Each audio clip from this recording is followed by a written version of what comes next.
All right, here it is. We're back on Turning Point. Let me catch everybody up to what's been going on the BDE. I took like this vacation that really wasn't a vacation. The fact of the matter is I've been sick as a dog from running around and doing all the things. And if you follow me on social media, you know I'm doing these things with all the stuff we're doing with Mad, and my son's playing baseball again. So 7 and 8 year olds wear you out to no end. But this show is where I get to loosen up a little bit, and we talk one of my favorite things, and that's wrestling. So this is Turning Point. To everybody who's never tuned in, this is the thing that everybody's been waiting for Bill DeMott to do, talk wrestling. And like everything else, I'm going to keep it nice and easy, and every once in a while you're going to throw a shot or two. But not a shot to piss people off, because there's enough shows out there that are contradicting wrestling and tearing wrestling apart, whether it's WWE, TNA, Ring of Honor, all that shenanigans. I'm here to talk wrestling, and I get to talk it with guys and girls that I either have met, have worked with, or I want to meet, or would want to work with. And today is no obsession. No, what is the freaking word? Exception. And that's why he's on the show. No exception. I've talked to AJ Kirsch from Tough Enough. I've talked to Marty the Moth from Tough Enough, and now at Lucha Underground. I've talked with Mickey James and Nick Aldis. I've talked with Mandy Leone and Tessa Blanchard, third generation. And now today, for everybody who hasn't read my book, where the hell is my book? My book is here somewhere, and you got to buy my book. And I talk about this kid, and I'm going to say kid. He's a grown man. He's a doctor. He's a brainiac. He's brilliant, and he's still out there. And we're going to talk about this because this blows my mind. Him and I had a conversation, and there's a smile on his face because he knows I'm going to ask him about it. My buddy, my friend, I've known him since he's 2 years old, or closer to 15. I think 12 or 13. 12 or 13. God, I wish it was 15 because 12 or 13 makes me older. So here it is. And this, come to find out, this is the first podcast for this WCW, WWF veteran and friend of mine who is still doing it today. And we're going to talk about all this. But let me welcome first Chris Crowbar Ford. Chris, welcome to the BDE. Thanks so much, Bill. Awesome to be here. As you said, this is my first podcast ever. I don't understand how that happened. I don't know. It just does. You know, life gets busy, and just never been really asked to do a podcast. And when you mentioned it, I go, how appropriate that a guy that has done so much for me is really instrumental in everything that I've done in and out of the ring. Made me a way better person, and we could get more into that as time goes by. I would not be here or have done as all the things that I've gotten to do had not been for you. Just doing great, and it's an honor to be on here. It's unbelievable. So we're talking about all these things, and now I have to say, because I think I'm dating. I have no problem telling the world, for all the people who are locked in closets that aren't up on everything I do on the internet. You know how the internet loves me. I'm 50 years old, but I met you when you were 14, 13. I either in a 13, 14 time frame in there somewhere. I just turned 42 now, so you do the math there and kind of figure it out. Unbelievable. Yeah. To me, you're still to catch everybody up, and I want you to cut me off whenever you see it. Bob Bonham's gym, East Rutherford. Still going there. Still going there. Every time I'm up that way, whether I visit my brother or not, I try to get at least one workout in the gym. It's in the same place by the railroad tracks. I'm still waiting to bump into Jimmy Powers. It hasn't happened yet. He's actually moved to Florida, I believe, a few months ago. Oh, he's down my way. He moved back down your way, yeah. Well, I'm sure him and I will cross paths. Jersey boys always seem to do that. Yeah. But I met you, and you. A lot of people have better recall than I do, but I was working out in the gym, and gigantic mountain of a man with bleach blonde, slick back hair, and just.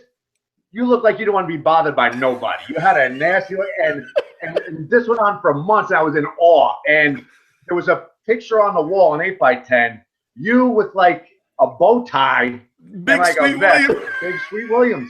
And I put two together. I go, I think that's that guy there. But I'm at that point, I'm just a fan. I'm 13, whatever, 12 to 14. And I'm like, this guy looks nasty. And I'm kind of afraid to talk to him. And then one day I just got up with enough courage to come up, and the rest is history, I guess. Yeah. But I always say that's fun because it's a constant conversation in my house and in every interview. When people look at me, they think, man, he's pissed off. And I'm very rarely pissed off. It's just the face that God gave me. Yeah. But it keeps away some people, and then it keeps away some good people. Yeah. I'm glad you didn't give up, because you and I have been, man, we've been up and down. You're 42. We're together 28 years. My whole career. That's crazy. My whole wrestling career, I've known you, and I've watched you, lack of a better term, I've watched you grow up. I've watched you follow your dreams. I've watched you make other dreams and all these things. And the funny conversation, the best conversation I've ever had is the one I listened to when you've told people that I told you I wouldn't talk to you about wrestling until what?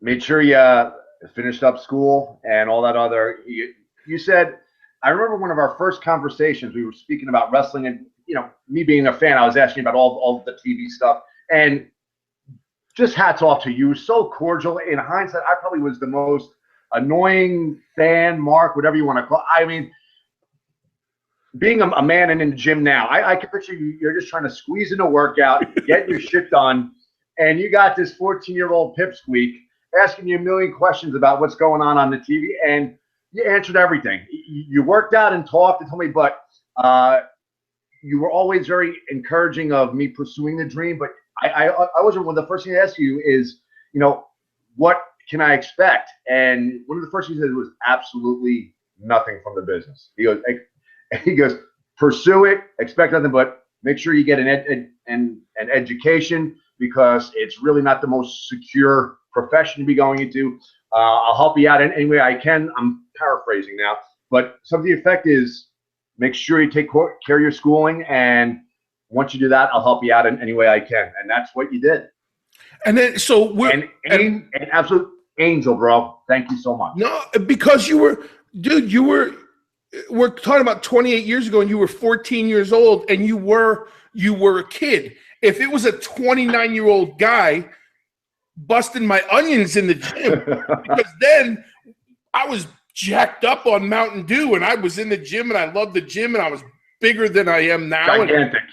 Gigantic. And I was focused on trying to become that guy. But you were a young kid who had more knowledge of the business that I was still breaking into than I did. So talking to you was just like talking to a younger brother or anything like that. But you were consistent, and that's what drew me to you as a person.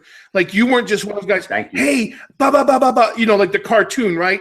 The kid comes out of nowhere and he talks to somebody, and then you never see him again. The guy goes, what the hell was that? Like, that became our thing, though. Yeah. That became our thing. And then it became other guys, like Moraldo was there. And as all you young cats were coming up, that was a group of guys that I wanted to be around. So then when we actually had the opportunity, fast forward, to travel a little bit in Jersey and go to these shows and make some of the most unbelievable car rides ever. Yes. And then get to do it.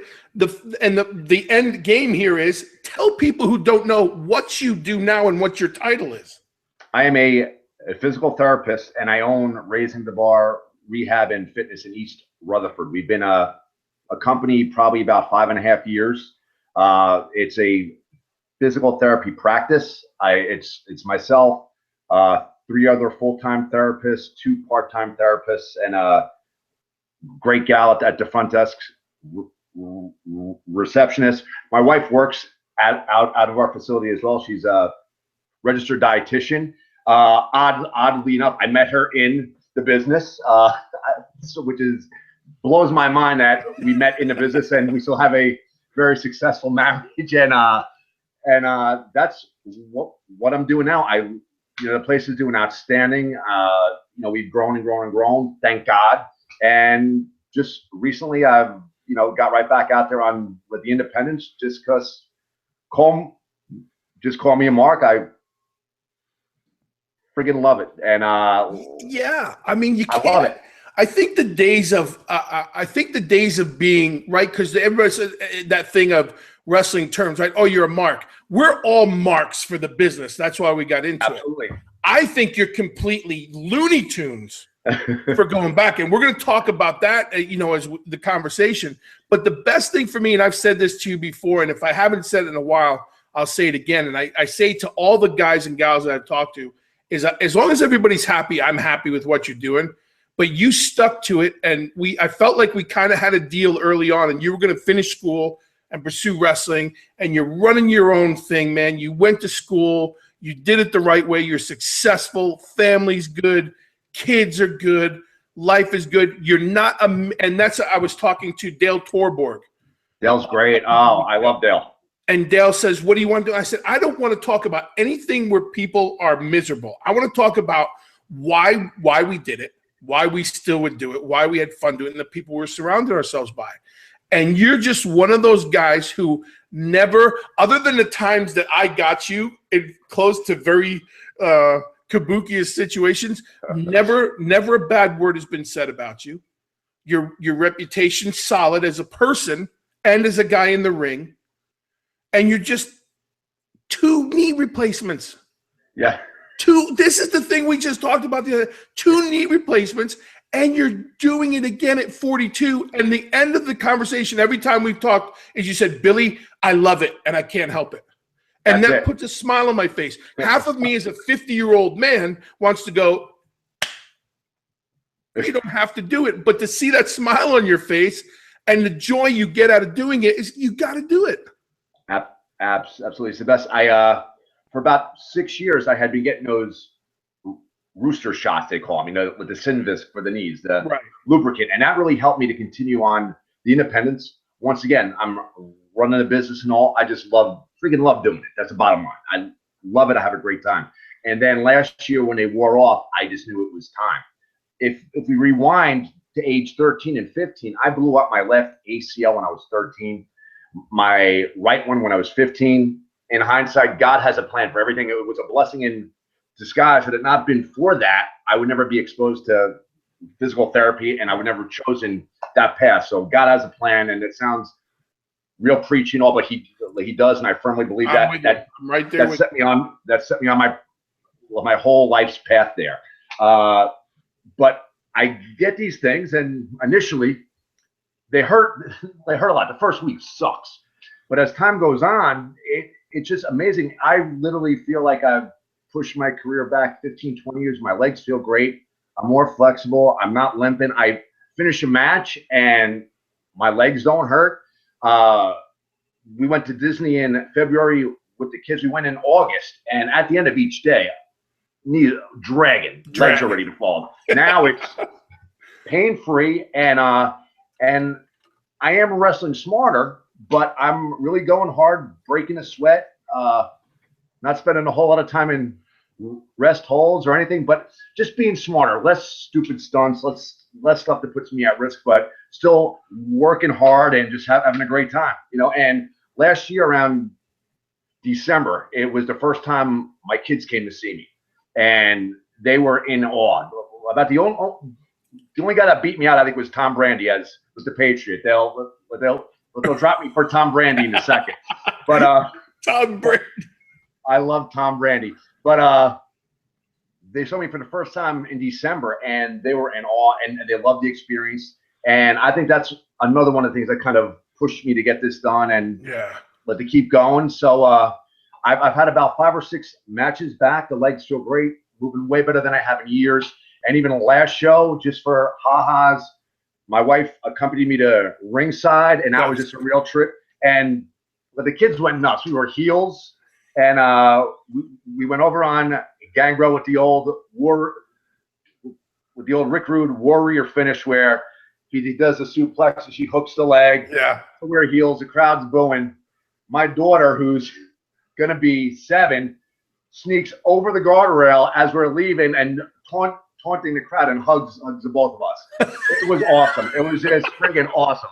You cannot replace that. It was a great just family bonding experience, and it was just I'll never forget it. And I'm trying to be a heel, but on the inside, I'm freaking glowing. It's awesome. And that was the first time the kids have seen you work?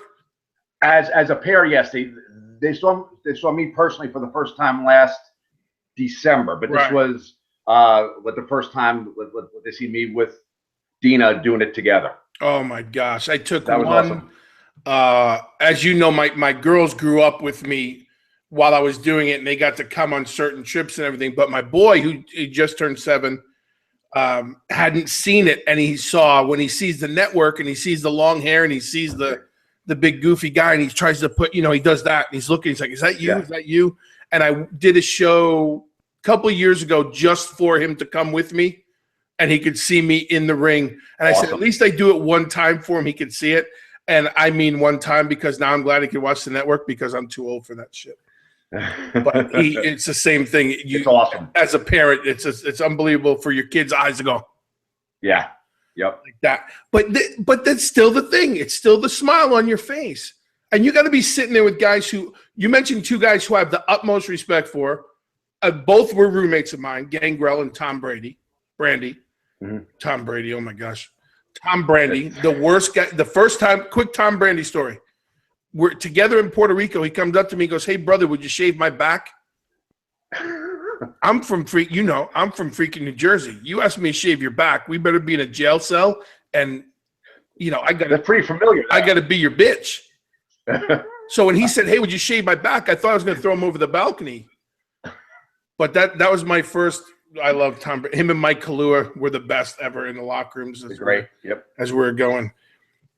But there's the smile, and you still love it. So give me the breakdown now because you're like, dude, to me, you're still a kid, and I mean that respectfully. But you're a veteran. Yeah, you're a veteran of this now. And I did an interview a couple, I don't know, I would say a couple weeks ago, it could have been months ago for all I know. A guy kept saying indie wrestling, indie wrestling, indie wrestling. And I think when we came in, myself and then you guys, the generation after, it was called indie wrestling. But I feel like it's so much stronger now. I don't know, and that's what I'm going to ask you. I feel like guys have smartened up a little bit to where it's independent wrestling. Or is it still that indie wrestling where it's some backyard guys and there's still some crazy stuff? And if so, what's the difference between when you started in the independents and what you're seeing now when you go out there? You have some great talent now. That's unbelievable. Like if you just watch the TV and even like the indies, the athletic ability of some of these, you have smaller guys, but the athleticism is freaking through the roof. Right. Just like when we were there, you'll have a great crop. You'll have a solid crop of guys. You'll have a handful of backyardy guys. Are always going to be there, and and I don't want to crap on anybody either. They're following their dream. Maybe they didn't have the access to go to school, but you have to be careful when you're in there with the untrained guys, just calling it the way it is. But you have an unbelievable amount of athleticism. But the guys definitely tear it up a whole lot less. I think they're smarter, and they've learned from the bad points of the past. Like you see a lot of guys, dropping dead from drugs or whatever, or heart attacks, or whatever, and you really don't see guys going out tearing it up as much, or even talking about it. You hear a lot of guys saying, "Hey, let's get together and play a few video games or something," which is great, which was more my speed back in the day a little bit. And so it's a different vibe. There are a whole lot more shows. That doesn't mean they're all better shows either. You have some outstanding shows, but because there's this vast amount of shows, you have some that are just, they're run by guys that really have no business running shows, and I'm sure the heart's in the right spot. Right. No, but there's good and there's bad. You know what I mean? And I really try to pick the better shows. Do you pick and choose now the guys you'll work for? Yeah. There's a small handful. It's usually close to home. Like I usually work, probably about 55 hours a week. I love my kids. I love my wife to death, and I love being home with them. So I really like to choose shows that are within a drive. Hypothetically, if I get a call to let them go to Boston, I have to leave at noontime on a Saturday. The whole day shot right there in the ass. Right. Whereas there's a lot of shows within a half hour, 45 minutes. I can be home all day. I could be with my family, and then take off at the end and then go. You know what I mean? And go have a good time. It's all about really location, but also guys that just aren't going to give me a headache. Really, guys that are easy to deal with, and also, once again, it sounds like a mark, but I'm very into. I want to know who I'm going to work with. I'm going out there to enjoy myself. I want to go out there with a guy that I know I'm going to have fun with, be safe with, and have a good match with. I don't phone it in, and a lot of I want to go out there, and me having a good match entertains me. You know what I mean? And that's what keeps you going. And I love driving home and saying, yeah, that match was freaking good. It was a good time, and no one got hurt, and it was fun, and it's still it's still there. It keeps that fire alive. You know what I mean? So that's big. And you're laughing at me. No, I'm not. I'm not laughing at you. It's that wrestling. Like, I love to talk wrestling, and I love to talk this kind of wrestling because there's a lot of guys who want to talk wrestling. And then I told the guy the other day, brother, and I don't want to talk that wrestling. I feel like we've all been around that long enough, and I love to talk and hear guys who absolutely love it. Yeah, this is real. No one. I mean, maybe there's a small, tiny percentage that can make a living off of independent wrestling. For the most part, you can't. I'm not going out there to make a killing or anything. I'm off TV since 2001. I can't demand money to make a killing. I'm out there to have a good time and you get to come home, entertain myself the same night usually, and be with my family. And now the wife's coming along here and there, and that's fun. My wife and I actually have a great relationship. We have an awesome relationship. She's my best friend, and and because she was involved in it for a while, she understands what I like about it, and it's just one of the things that we bond on. We're not obsessed with it, and we don't get involved in like a crazy wrestling lifestyle, but it's one of the things that we're bonded by, and she understands me and I understand her, and it's just it's a great thing. It's awesome. Now I gotta ask you this now, because even when I just took over and was doing the training, I would come home and dwell on this could have been better, this could have been better. When you leave, and I hope that never goes away no matter what I do. I do it with the baseball team, my son's baseball team. If you love what you're doing, right, you're always thinking about it. But do you ever find yourself reliving the match and getting pissed because you could have done something? Or do you just go out there and go, let me just have some fun. Let's put on a good match and have some fun? Or do you is there a piece of that old school, is that Crowbar way in the back there going, damn it, if I would have done this? There's a huge part in there that not only wants to have fun, but I want to be one of the top matches on the card. There you go. I still do. It's still there. It's what drives me. It's what entertains me. And whether it's a guy I know well in the back, not everybody, I won't pester everybody, but if it's someone I know well in the back and I know they watch, I go, hey, how'd this look? Hey, did it look good when I did this? Or you think I should change this? And if my wife goes, so she'll be brutally honest with me, I'll go, hey, how'd that look? And eventually these people are just going to slap the shit out of me because and it's usually they say, it looked great, it looked fine, but I'm very much into my performance and how stuff looked. And I'm still going out there. Maybe I'm not going to have the top high flying match on the show anymore. I am 42, but I'm going out there to have a solid, good match that entertains the people and selfishly entertains me. So what would the 42-year-old Crowbar? I take that back. What would the 42-year-old Chris say to the 30-year-old Crowbar? Of what you know now, how could you have changed your game, or would you have done it like and a lot of guys have said, I'd always do it the same way if I could do it over again. Would you bring all this stuff that you have now, like slowing down and not as much, or would you still have done it the same way? I'd probably whole catch 22 here, because my career full time kind of ended with WCW. Right. I had a few dark matches with WWE, got great responses. I'm not being delusional. They were good responses. It just didn't materialize. And that put me on a path where had I been signed by WWE, I never would have met my wife and had my kids and opened a business. So wouldn't change a thing. But as far as the business goes, I'm just getting it. It took 2 knee replacements for me to start watching old stuff and figuring out how to slow down, how to tell the story better. And I'm guilty, and I'm the first one to say I was doing way too much probably last year, 5 years ago, and 10 years ago. And when I was in WCW, you know how I am. You know how I'm very passionate about the business. I was there as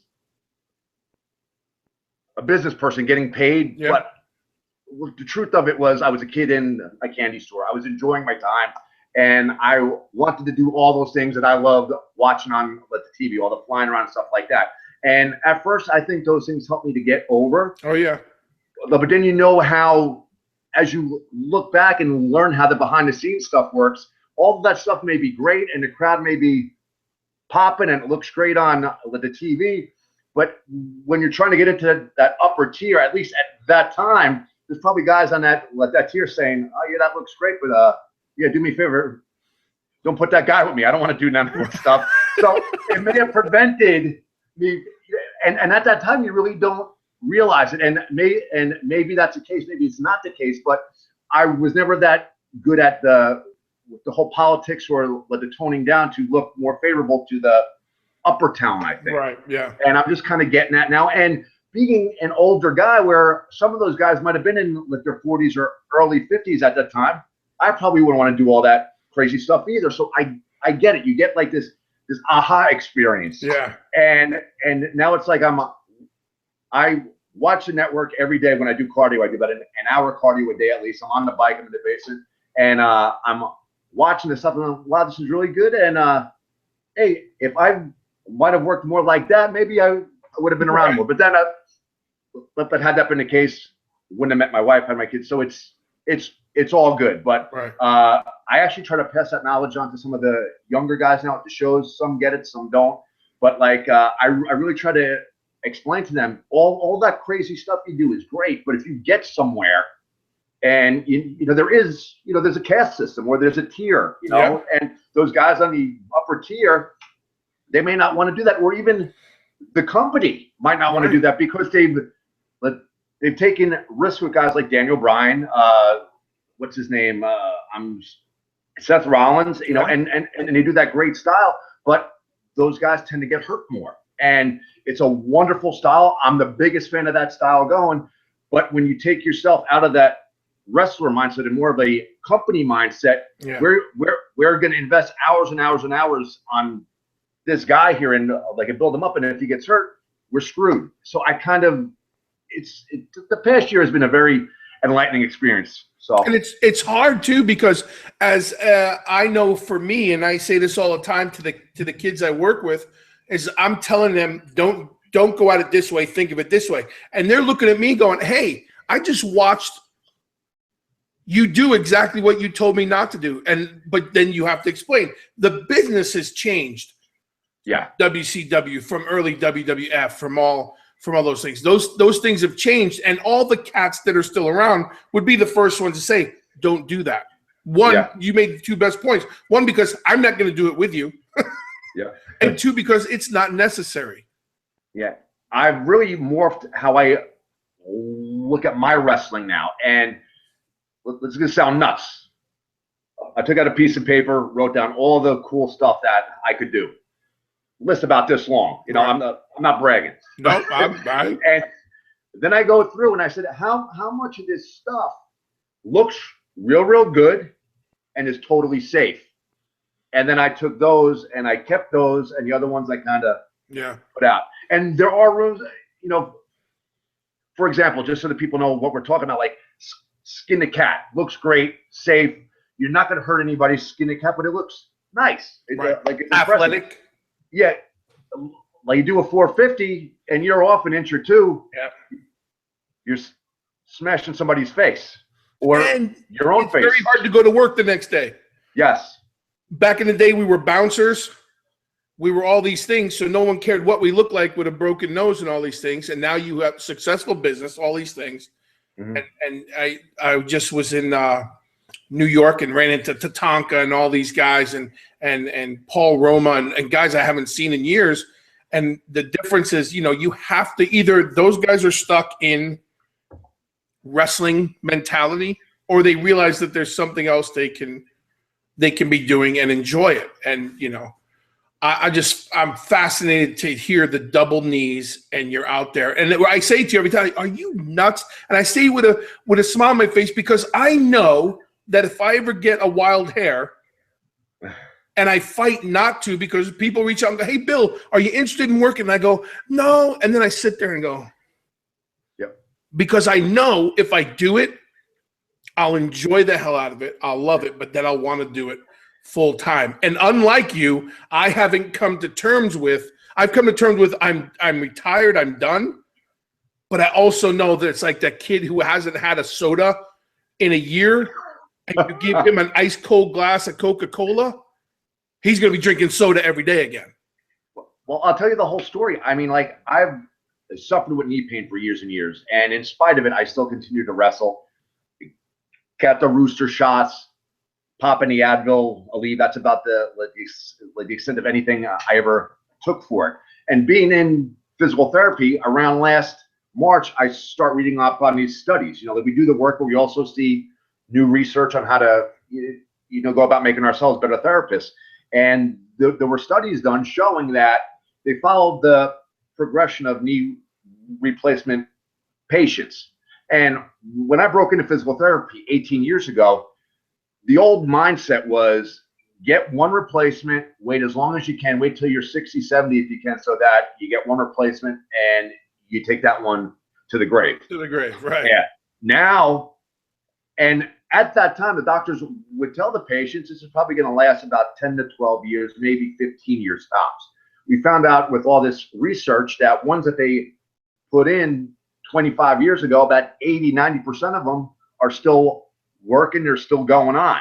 So now we fast forward to this latest study that there's actually two studies that I checked out, and they followed non-compliant knee replacement patients, one that went back to basketball, running, golf, really? Soccer, football, and it showed after 7 to 10 years that these things were holding up and the patients are actually doing better. And while no doctor is going to tell you, right, I'm going to put this in, go and play, this data says this. And I asked my doctor flat out, I go, if I break this, can you fix it? He goes, yeah. That's all I had to hear. And so I had the replacement. I was super aggressive with the rehab. I missed 1 week of work. That's it.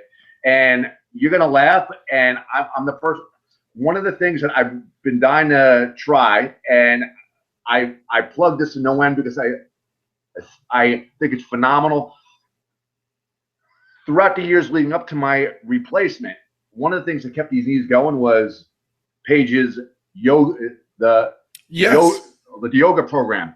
And I did it consistently, and I felt a huge difference when I did it. So there were portions of his yoga that I said I could probably use this, and this. And while I couldn't do a whole program right after surgery, I would take certain poses.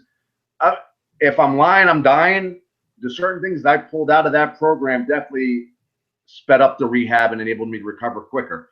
I have 2 knee replacements. I'm able to get down in a child pose, or Paige might give me safety position. I have to be in safety position. I have to use his terms, but I'm able to get in a full safety position with my knees bent all the way back. And had it not been for that program and my experience with that, I don't think I would be as functional as I am now, and it's doing what I do in the ring right now. Phenomenal program, and I've actually used a lot of those components of the program with my patients now. So many guys have gone, and I know Jericho's one of them, and Paige was down at the Performance Center. I just saw Dallas a couple weeks ago, and so many guys have sworn by his yoga and what he's doing for their backs and for their joints. And when I signed back on the FCW, I was doing it, and my shoulders were better and everything. And to hear you say it, I mean, he's doing phenomenal. Everything he's doing. Look what he did with Jake and with Scott the rehab and the yoga and all that stuff. So hats off to him, because he's probably not enough guys actually admit to doing it. You do it and you feel younger, you move better. Yeah.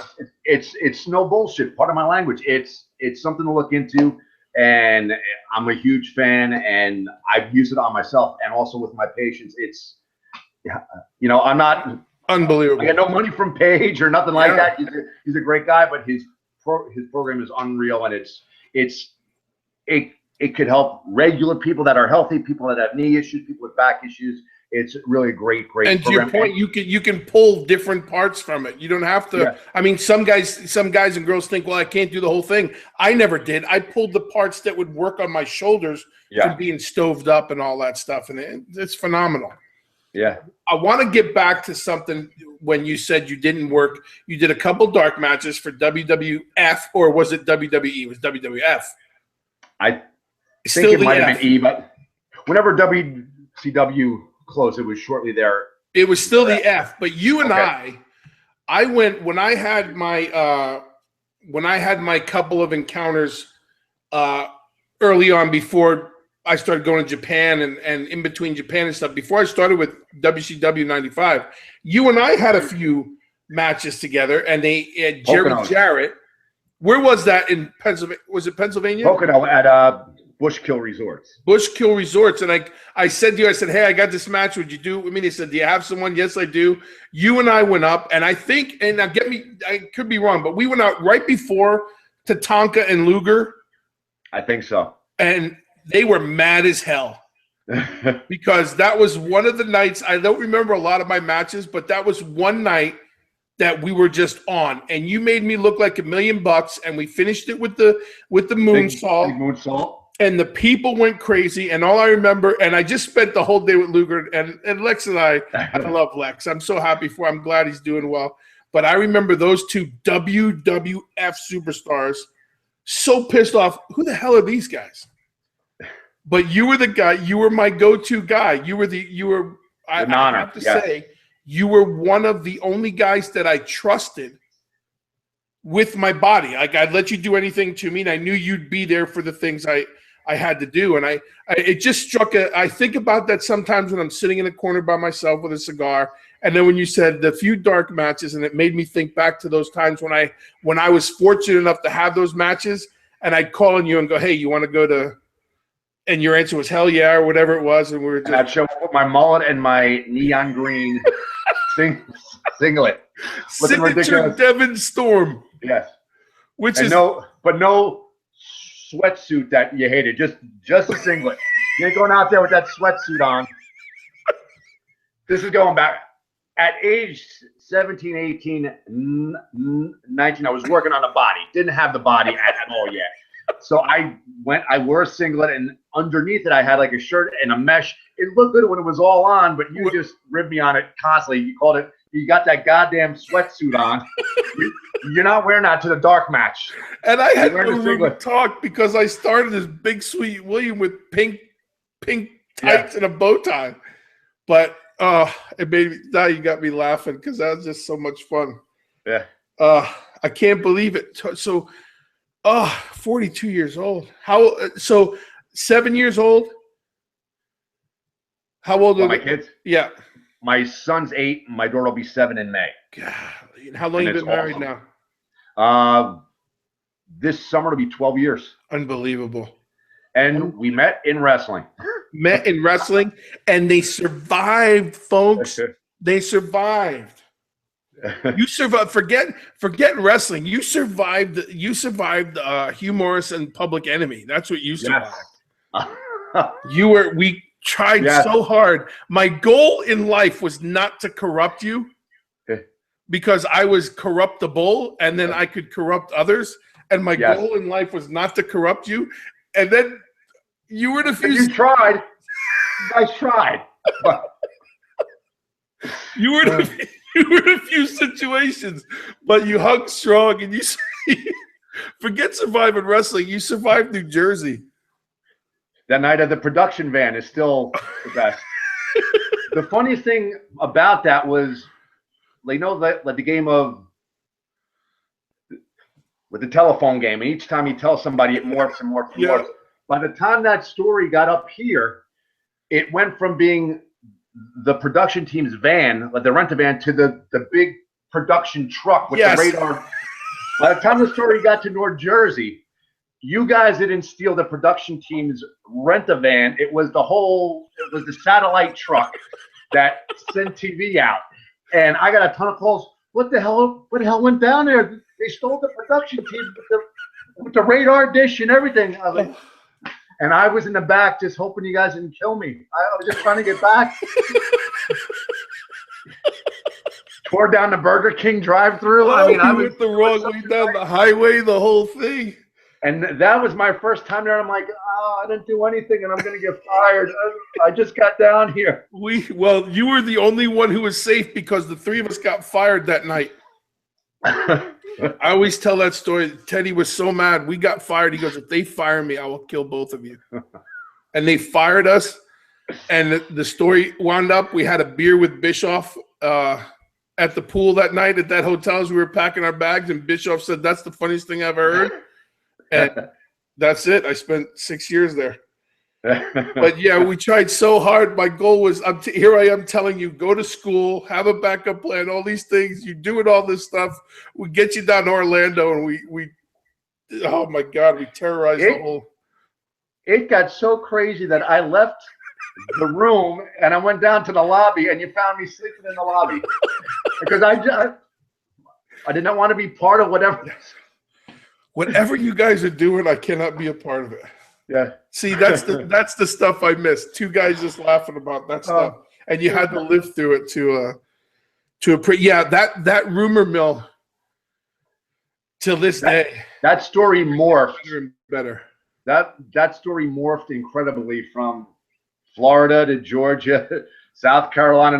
The further north we got, the bigger the story got. And it was amazing. Well, it's Jersey folklore now, and I proudly stick my hand in it. It's all good. So let's talk current, because you stay current with things. What do you think? And this is the show, like my other shows, I just entertaining people and laugh a little bit. We talk a little wrestling.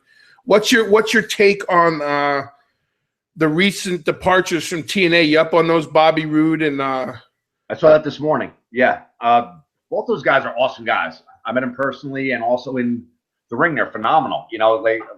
Like you never know. It's definitely a huge shot to the company, a huge blow to the company to lose talent that's been a part of the core roster for that long. 12 years. I mean, they've been there from the jump.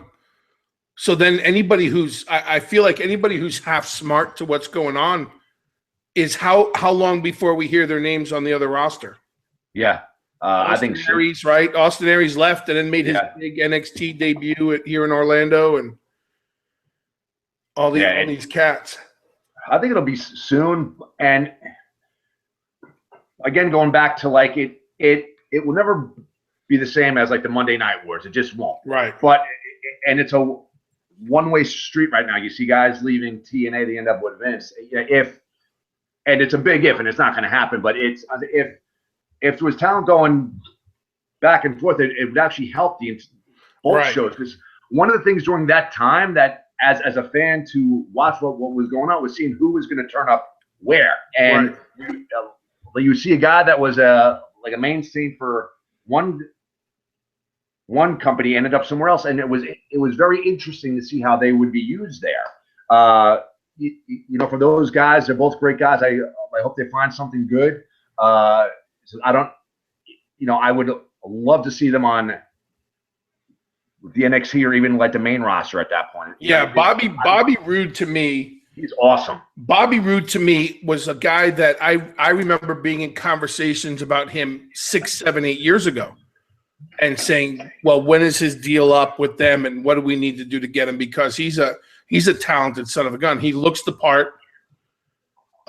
He's a good hand, and freaking Eric Young too is entertaining as hell, and he can go. Yeah. So that's my take on it, because the same thing with Austin Aries as he wound up, and then he made his debut down at the UCF Arena show for NXT. I think the same thing's going to happen with Roode and Young probably right after Mania as they join the Bullet Club and all these other guys that are coming along. But you're right. I think it's a one-way street right now. I think, I think if guys were leaving and going over that way, it would help the whole business. It would help the whole business because there's a little, competition breeds more. So, but I thought those two names were interesting because Bobby Roode, like I said, has been on everybody's radar for a long time. And I'm pretty sure we'll see him. He's been a pillar there for years. Yeah, for years. And then his partner, who had come to NXT for a little bit, a couple months back, and then turned around and went back to TNA, and now Bobby Roode is left. So it'll be interesting. But the biggest news of everything that's going on in the free world is not Sting in the Hall of Fame, is not Big Bubba Rogers in the Hall of Fame, the boss man, is not the Freebirds in the Hall of Fame. It's Hogan. Yes. Come on, give it to me. Give me your uncensored, unbridled opinion. Now, let me say this. I say this openly and honestly. Hogan is a friend of mine. Always been good to me. Respect him. Hated up and down like 6 o'clock what has happened with him. And the fact that something good came out of it, I was very happy with. And I know a lot of people have jumped on it. But you had a relationship with Terry, right? You got to know him. Did you get to know him pretty well in WCW?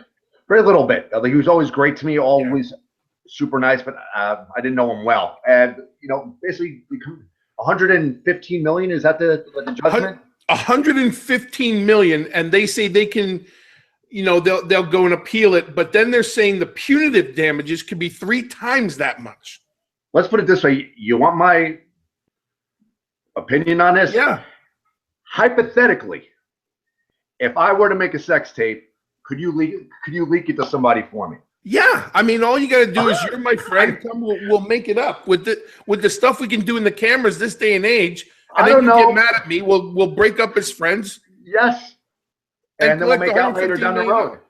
That's amazing. It's amazing. And it's granted, I'm sure there's a whole situation with embarrassment but I mean, that's an amazing amount of money. It makes me want to go make a movie. I'm gonna go make a movie. If I talk to you in a couple of weeks, what have you been up to? And you're gonna, I did it. I made a movie. I made a movie and I leaked it out to 5-6 people, and I'm hoping it gets to Gawker. I'm hoping.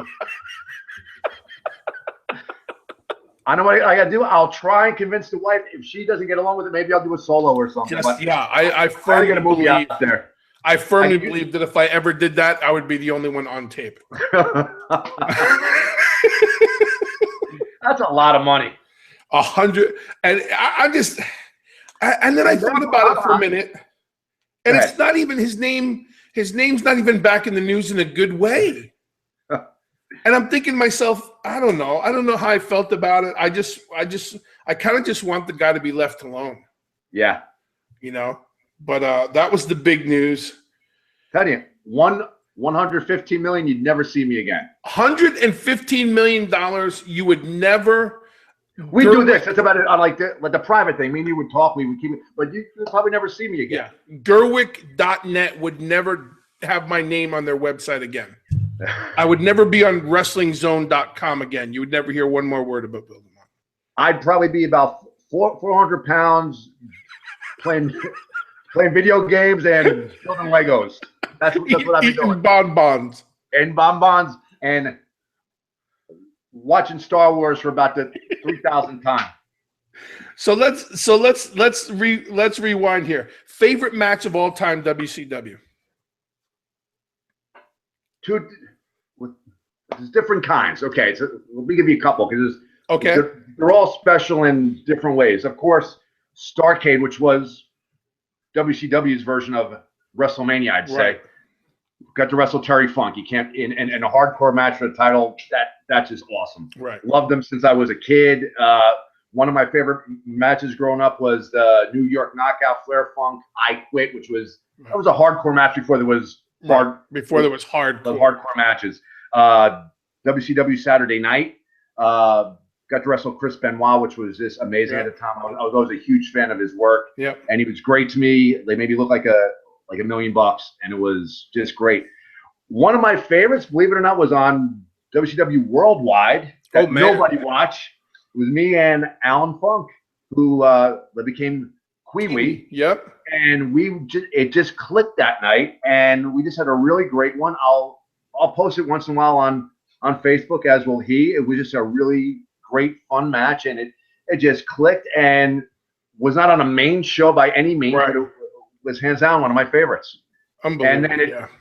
And then really not even a match. Getting to work with Big Jerry, taking those big stunts from him was just awesome. He was my brother, and we started out at Mike Sharp's school at the same exact time, and just going from that tiny school to the main stage and doing stuff like that with him was just real special. Yeah, I miss Jerry. I miss him a lot. He's a good brother for sure. I miss Jerry. Yeah. So of all, like, I know that you still are in touch with Moraldo. Yes. So last week. Who are the cats that are still in from that time when you guys all started? Are you guys all still close? Or you're all still talking? And what's the? We all keep touch on Facebook still, but I still see Moraldo. I see Inferno still. You know, I see those guys a lot, and it's, you know, those are just bonds you can't get rid of. Like me and Danny Inferno, like we used to go to Tommy Cairo's school in Garfield and just beat the shit out of each other for hours on end in front of no people at all, and we would do pay-per-view matches in our mind, and you were training us there, and but that was just phenomenal, you know, and I really wanted to touch on that too. Like, I know in the past people have gotten on you for your training methods, yada yada. You met me when I was a young kid. You said, finish out college and I'll take care of you. You know, I'll show you, I'll help you. However, it's not going to be easy. It's going to be tough, but if you want to learn the right way, and I will definitely help you. You took no money from me. It was out of the goodness of your heart. We got in the ring. You beat the shit out of me, but you taught me at the same time. And I always had the option. If you don't want to do this, you can leave. I mean, and I tell everybody this whenever I have the opportunity. You made me a better wrestler. You made me appreciate being in the ring. Outside of that, you made me a better person, and I love you for it, and I always will. And you've made me a stronger, better person outside of just the wrestling, and you're phenomenal. There's no way for me to thank you for those words. I appreciate it. I say this openly and honestly. I always know who my friends are and the people who I hold close to my heart, and you're one of them. And I think if everybody just took everything, I do a show face value, and if everybody just took everything at face value instead of pointing the finger, but that was just it. But that's where we came from, right? And then, so I guess that's the learning curve as we move forward, is you can't do what we did. And to me, that's a badge of honor, because we had to do it differently. And I've heard the same stories from Triple H and from all the guys who came in the same time I did, and Perry Saturn, and you know, and everybody who came through Minnesota with Brad Reagans and all those guys who came before me. But I appreciate that, and I remember those times of going into the racquetball court. Yes. In the ring there. The racquetball court, yep. And sweating our asses off for absolutely no reason other than wanting to work out and do things and try things and get it right. So we were ready for the next show, or ready for the next opportunity. And that experience, that tough experience, I mean, from that point on, you know, I had my times in ECW, with the Independents, my first run with WCW, returning to WCW, WWE, and even past that. Wrestling is not an easy business. You're confronted with adversity, and in life in general, you're confronted with adversity, and it's in those experiences that you made me physically and mentally tough. And those experiences helped me to deal with not just experiences or problems that I would come across in wrestling, but in life. It makes you mentally tough, makes you physically tough, and just forever grateful. Well, I am forever grateful, and I appreciate the hell out of you, and I'm so happy and still disturbed that you're out there still doing it. Still doing it. I'm gonna have to make, next time I'm up that way to see my brother, we'll get together, and if it's during one of your shows, I have to go and cheer it on, because I'm a huge fan of you in and out of the ring, Thank you. I say this openly, and I don't say it to a lot of people, but everybody I get to talk to on this show, I'm so proud of you, man. And I'm Thank so you. happy things have gone the way that you set them out to go. And you've had a plan and you followed it. And you're right. There is a plan. And God has a plan for all of us. And we don't get it when it happens and, all these things. But here you are at 42 years young with younger knees and still living the dream. And everybody who says in wrestling, living the dream, doesn't mean we're talking about wrestling. You're living the dream. I've created this situation for myself with your guidance and everybody along the way who has said, make sure you finish up school. My family was very instrumental in that too. Getting involved in the business. When I first got involved, you would see some veterans that were out there and you're in awe of these people, but you would see them in the locker room and a lot of them are just miserable. And like part of that, and I totally get it now being 42 years old. If I had to depend on that to feed my, there's so much good with wrestling. I love the performance. I love it's something that's right here, and I will continue to do it as long as my body will allow me to do it respectfully and look halfway decent, like decent when I do it. But there's so much bad that also goes along with it, with the politics, the backstab, and it just the insecurity of the business. You could have a job one day and then just drop the next day and it's gone. But the fact that I had great guidance from you and others, and now I have a separate career that enables me to really enjoy the wrestling on with the level that I want to. There's no pressure at all on it. It's something. It sounds corny. It's the purest form of love for this thing because there's nothing hanging on it. If you know what I mean. It's something I'm choosing to do, and I enjoy. When it's when my body can't do it as much anymore, and it's not fun, then I'm gone. But it's right now. It's a real beautiful thing, and I really try to pass that on to the younger guys. When guys ask me, give me some advice, I go, pursue this as hard as you can, but have something else. And I went to college. I went to physical therapy school. The curriculum was nuts, but I still did the indies on the weekend. You can do both. It's just a lot of work. And it all comes down to how fucking bad do you want it, and that's it. You can do it. And dropping. And you're right, that's the term, dropping the knowledge back now. You're the guy in the position where some get it. And some get it, and some you see goes right in and out. But they're not hearing it because their way's the right way. Yeah. But keep dropping the knowledge, man. That's it. You have to do it, and it's good. And I'm happy. I'm happy for you. I've always been happy with you. You're always one of my favorite. And the fact that you're smiling and life is good no matter what happens just makes me a bigger fan. So I'm glad your first podcast. I'm glad I had many firsts with you, man, and I can't believe this is your first podcast. But anybody who's out there listening to this on SoundCloud and when you watch the Build My Experience, you gotta get this guy. And when you're up Jersey way, you have to watch him perform, and you gotta sit and listen because he's got a lot more stories that he's been courteous enough not to share on the air. But I appreciate you so much. I appreciate you, Bill. I'm so happy we did this, and as always, we'll be in touch off the air. But we'll catch up more on this. We'll do some more podcasts together for sure. But before I go again, once again, I thank you so much for everything. You're a blessing. You're an angel. You're my family. Thank you very much. I love you, brother. Give my best to the family. I definitely will. All right, buddy. You do the same. Thank you. All right, I will. I'll talk to you soon. Thanks. I mean, that's it. That's what this show's about for me. We talked wrestling and we talk guys who love the business, and there's not a more honest person out there. And you can see by the expression on his face, and you can see by the passion that he loves what he's doing. So that's what I'm going to do here every time on Turning Point. And this now, much like all my past episodes, this is now my favorite episode. So do yourselves a favor. Sign up for the BDE. If you get a chance in the Northeast to go watch Chris do his thing, Crowbar, go do his thing, then go do it. I always say it. I'm Bill DeMott. This is the Bill DeMott experience. Do what you say what you mean what you do. I'm out.